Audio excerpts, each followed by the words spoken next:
This is a subject I don't usually talk about since people wanted to know more about two things, arbitrage, and we keep getting questions on structured products, all these Nifty linked debentures which come out, and so I can't talk about arbitrage and structured products without going into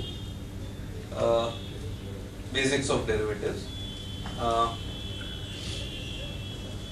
For some people it will be very elementary and boring. Some people will feel, why get into all these things?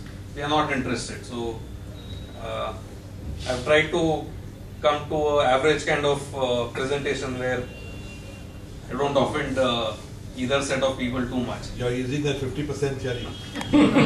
Something like that. Something like that. So I'll run this in two parts. There are around 35 slides, so everything will not be complete today. We'll go through the basics today, and arbitrage and structured products we'll take the next time.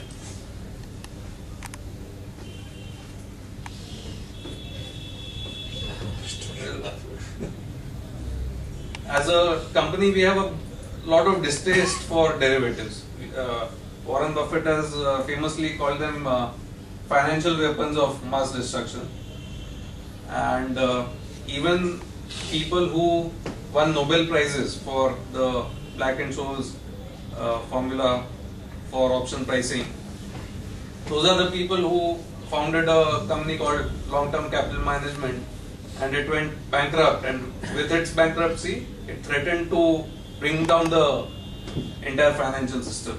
So what we saw in 2007 and 8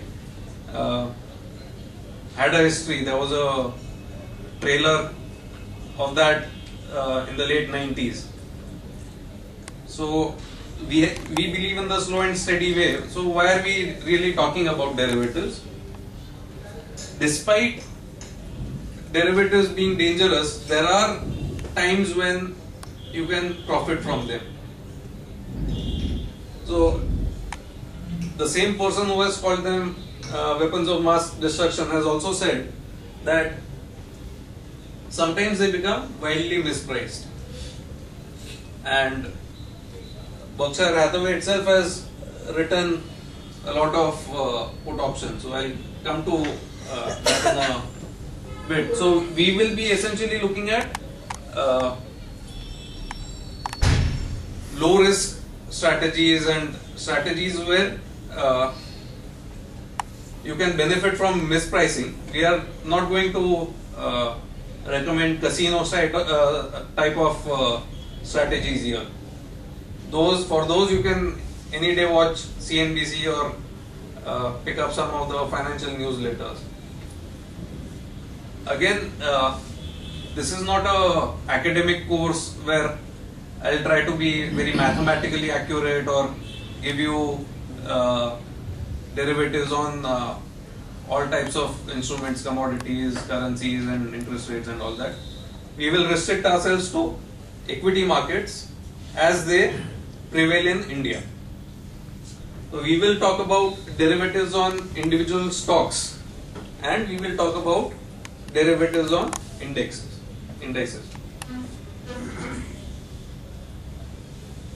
Basically you have two kinds of derivatives which we have. One is futures and other is options.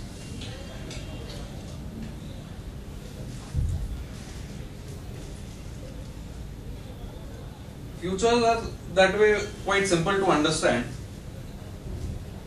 Instead of buying and selling something today, you agree to buy and sell something at a later point in time.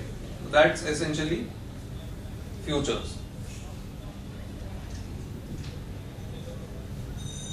If you go to a showroom, write out a check for Indica and bring that Indica home, that's a spot market. If Tata Motors announces launch of Nano and you pay a small deposit and you say I'll take it at a later date, then you can term it as future. It's a very crude way of explaining it, but the difference between the spot market and the future market is essentially in time. The spot market settles here and now, either the same day or in 1 or 2 days. Future is, it can be a few weeks, it can be a few months, or it can be a few years. As far as stocks go, you have futures up to 3 months traded on the stock exchanges.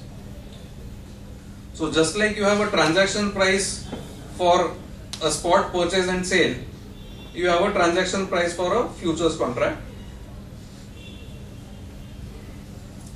Another interesting difference is between the spot market and the futures market is, as it trades on the stock exchanges, is that ultimately it is settled by way of difference.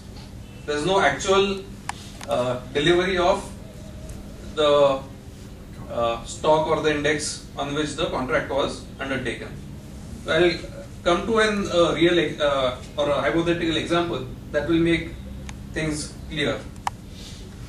Let us say you enter into a futures contract on Hindustan Unilever, 1000 shares, 200 rupees per share. If you transact at this price and expiry is, let's say, a few days from now,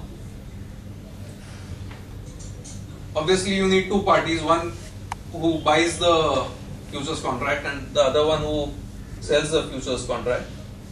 So you have this basic example as what happens in the futures market on the stock exchange.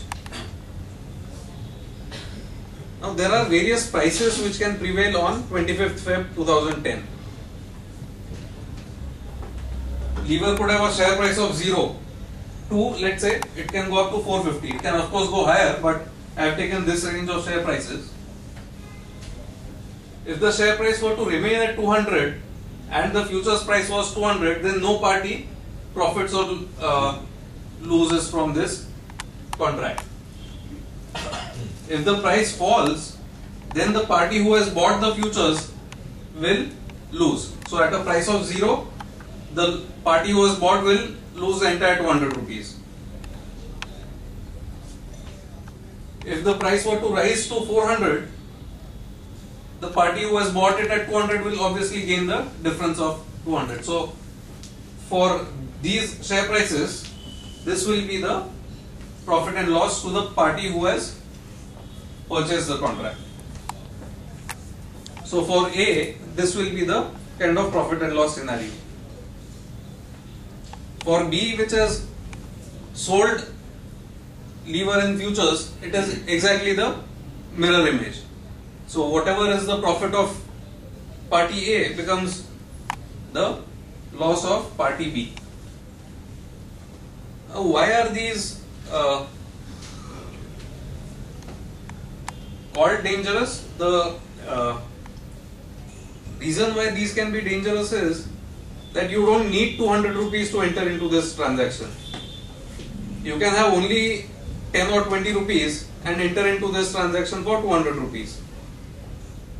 So these can provide people leverage. So anybody wanting to speculate or wanting to get higher returns for their limited capital, those are the people who use this, or people who want to short sell and things like that.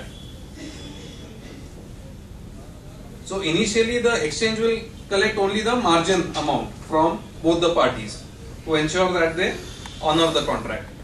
And as the price movement happens in these in the spot market, margins are collected from the losing party on a regular basis. If the losing party stops paying margin, the position is squared off forcibly and the losing party has to forfeit all the money that he or she has paid to the exchange.